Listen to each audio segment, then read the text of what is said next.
Tout le monde connaît le Québec pour ses chalets, ses randonnées et ses paysages à couper le souffle. Mais derrière cette image tranquille se cachent des environnements bruts, imprévisibles, où la nature ne fait aucun compromis. Oublie les cartes postales et les endroits, ça va être correct. Je t'amène là où le sentier disparaît, où l'aide est à des heures et où la moindre erreur peut basculer en véritable situation de survie.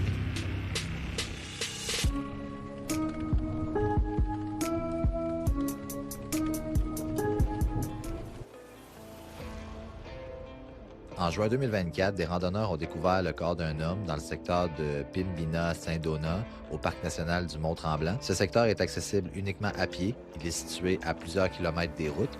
La Sûreté du Québec a ouvert une enquête. L'homme n'avait aucun document d'identité.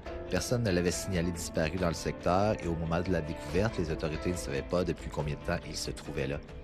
Pour moi, ça signifie simplement que quelqu'un peut disparaître dans ce parc sans que personne ne s'en rende compte immédiatement. Le parc national du Mont-Tremblant couvre d'ailleurs plus de 1500 km². C'est l'un des plus grands parcs nationaux du Québec. C'est plus que la ville de Montréal. Et surtout, c'est un environnement homogène. Quand vous êtes sur le sentier, votre cerveau utilise des repères. Le sentier lui-même, la direction, le relief.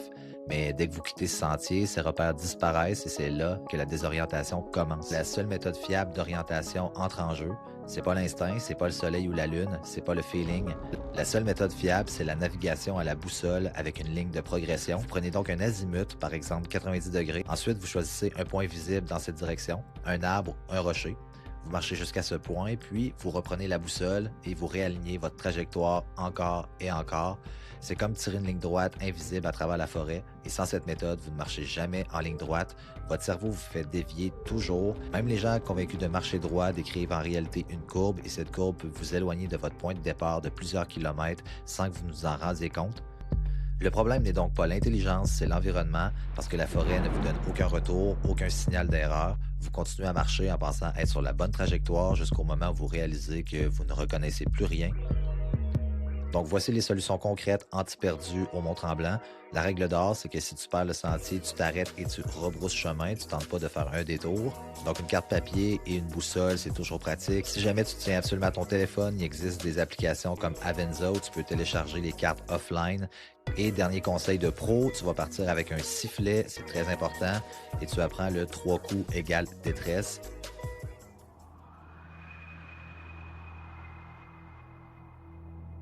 Le parc national du fjord du Saguenay est l'un des endroits les plus impressionnants du Québec et personnellement un de mes préférés. Il attire des milliers de randonneurs chaque année, notamment moi qui est allé plusieurs fois et j'ai même tourné une vidéo où ça a très mal tourné d'ailleurs, où on a vu les conditions météo changer, des ponts arrachés, des sentiers complètement inondés, mais ça c'est dans une autre vidéo. Donc en 2021, un randonneur est décédé après avoir chuté dans le parc. À certains endroits sur le sentier, les falaises du fjord atteignent plus de 300 mètres de hauteur. Ce sont parmi les plus hautes falaises du Québec. Les sentiers sont sécuritaires et bien entretenus, mais ils sont situés dans un environnement qui est naturel. Le sol est composé de roches, de racines, de gravier. C'est souvent très instable et c'est hyper accidenté. C'est pour ça que je mets le fjord du Saguenay ici d'ailleurs, c'est parce que ça reste un sentier accessible, mais assez risqué si t'es pas bien préparé. Donc les solutions concrètes anti-chute dans le fjord du Saguenay. Sérieusement, prends pas des photos trop près du bord. Il y a beaucoup de caps, beaucoup de ravins, ça peut être tentant. Tu peux t'approcher très près parfois. Il n'y a pas de corde ou de grillage, donc sois prudent. Prépare-toi pour des changements de météo parce que le matin, il peut faire très beau et en après-midi, ça peut être complètement inondé.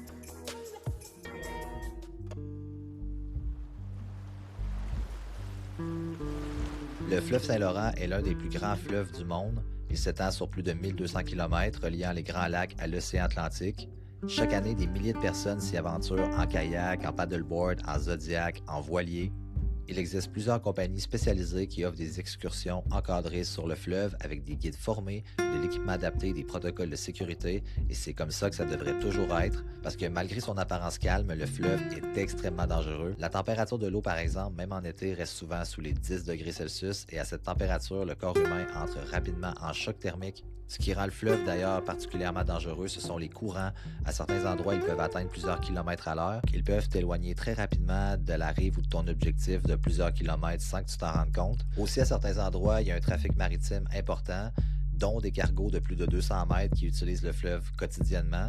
Ce sont des navires qui créent des vagues, des déplacements d'eau puissants. Ce sont des forces invisibles, mais très, très puissantes.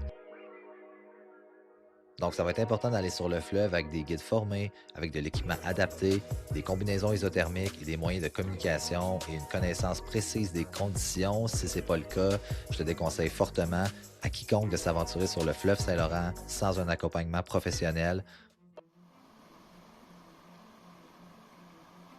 La rivière Jacques-Cartier est l'une des rivières sportives les plus fréquentées au Québec.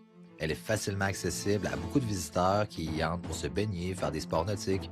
D'ailleurs, il passe principalement par le parc national de la Jacques-Cartier, qui est l'un aussi des parcs les plus fréquentés du Québec. Ces jeunes ont voulu, comme plusieurs, hier, profiter du soleil et des paysages du parc national de la Jacques-Cartier. Deux membres du groupe qui s'étaient procuré des maillots ont décidé de sauter à l'eau dans la rivière Jacques-Cartier pour se rafraîchir. Ils ne portaient pas de veste de flottaison et il n'y avait aucune embarcation. Malheureusement, le corps de l'un de ces deux jeunes hommes a été retrouvé sans vie ce matin dans la rivière. La rivière Jacques-Cartier est une rivière de montagne, ce qui signifie que le courant est constant et plus fort qu'il n'y paraît.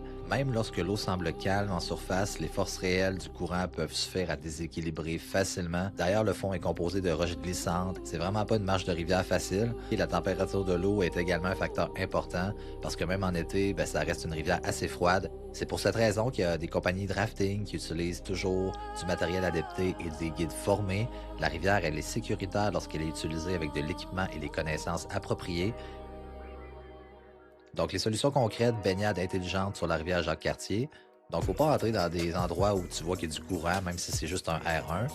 Évidemment, ça prend des chaussures d'eau, des roches glissantes dans cette rivière, des chutes, des risques de coincement. Donc, mets-toi des souliers adaptés. Je vais être plate, mais ça prend toujours une veste de sauvetage. Tu peux aller voir ma vidéo que j'ai tournée cet été sur la rivière Montmorency à Québec. Je l'ai tournée sur le terrain, j'ai tourné avec mon équipement et puis elle est assez instructive. Je te partage mon expérience en tant que guide de rivière et ancien propriétaire.